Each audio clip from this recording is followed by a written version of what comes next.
வணக்கம் மக்களே. இன்னைக்கு நாம சௌகார் ஜானகி அவர்களை பத்தி தான் இந்த வீடியோல பார்க்க போறோம். சௌகார் ஜானகி இவர் ஒன்றும் சர்க்கார் உத்தியோகம் பார்த்து கை நிறைய சம்பாதிக்கவில்லை. மனையில் வறுமை, மனதின் சாமர்த்தியத்தில் வெறுமை மற்றும் வெள்ளந்தி தன்மையில் வளமை. சௌகார் ஜானகியின் இயற்பெயர் சங்கரமன்சி ஜானகி. இவர் ஆந்திராவை சேர்ந்தவர். உயர்தர தன்மையான குடும்பத்தில் பிறந்தவர். தன்னுடைய 12வது வயதில் மேடை நாடகங்களில் நடித்ததை பார்த்து திரைப்பட வாய்ப்பு வந்தது. ஆனால் குடும்பம் மறுத்தது. 15 வயதில் கல்யாணமாகி குழந்தை பெற்றவுடன் வறுமையின் காரணமாக குடும்பத்தை எதிர்த்து தன் குழந்தைக்காக, தன் குழந்தையின் ஆரோக்கியத்திற்காக, தன் குழந்தையின் ஆகாரத்திற்காக சினிமாவுக்கு நடிக்க துணிந்து நுழைந்தவர். 1950களில் ஆரம்ப காலத்தில் தெலுங்கு படத்தில் நடிக்க சம்பளம் 2500. இவருக்கு எல்லாமே குழந்தைதான். அதனால் இனி இவருக்கு எல்லாமே சினிமாதான். அக்காலத்தில் தான் நடித்த படம் ஓடியதா ஓடலையா என தெரியாது. நெட்டிசன் எவனும் இல்ல. எந்த சிட்டிசனும் வந்து தகவல் தெரிவிக்கல. அதனால சென்னை நோக்கி ஓட்டம். சென்னையில் திரைப்பட வாழ்க்கையை தேடி வந்தார். இப்போது இவருக்கு 2 குழந்தைகள், 3 மாத கைக்குழந்தை மற்றும் 1 வருட குழந்தை. கூடுதல் தேவை, கூடுதல் தேடல். ஜெமினி ஸ்டுடியோவுக்கு ஆடிஷனுக்காக வந்தார். அங்கு ஆடிஷன் மேனேஜராக இருந்த ஜெமினி கணேசன் இவரது உயரத்தை அளந்தார். வெறும் 5 அடிதானா நீங்க என்று கிண்டல் செய்தார். ஆனால் கிண்டல் அடித்தாலும் சான்ஸ் வாங்கி கொடுத்தார். ஷூட்டிங்கில் மிகவும் நாகரிகமாக மரியாதையாக நடித்தார். ஒரு நாள் நடித்து கொண்டிருந்த போது திடீரென மயங்கி விழுந்தார். டைரக்டர், மயங்கி விழுகிற சீன் இல்லையே இன்னைக்கு, ஏன் இந்த ஓவர் ஆக்டிங் என யோசித்தார். ஓவர் ஆக்டிங் இல்ல சார், ஓவர் பட்னி, நிஜமாவே மயங்கிட்டாங்க என ஜெமினி கணேசன் பதறினார். உடனே முதலுதவி கொடுக்கப்பட்டது. புரொடியூசர் எஸ் வாசன் விசாரிக்கையில் ஜானகியின் பிரச்சனை தெரிந்தது.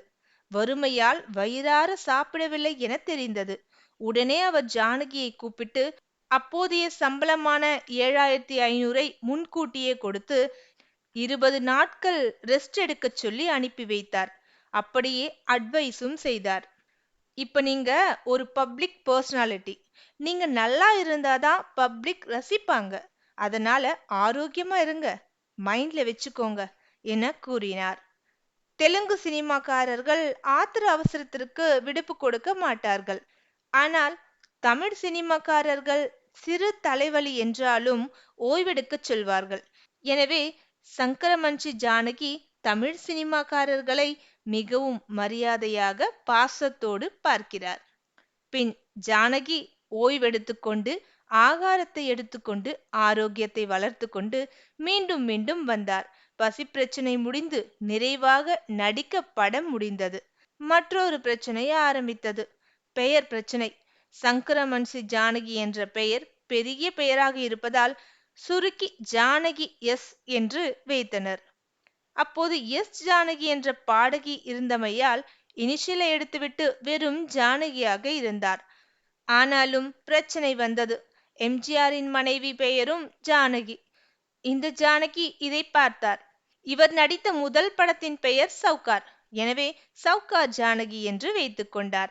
ஆனாலும் இவருக்கு நெருக்கமானவர்கள் இவரை பாசத்தோடு ஜானு என்றுதான் அழைக்கின்றனர். சௌகார் ஜானகி என்ற பெயர் வைத்ததும் படம் ஓடியது. நிறைய படங்கள் இவரை நோக்கி ஓடி வந்தன. சிவாஜி கணேசன், ஜெமினி கணேசன், எம்ஜிஆர் ஆகிய முன்னணி ஹீரோக்களோடு நடித்தார். அனைத்து வேடங்களும் இவருக்கு பொருந்தின.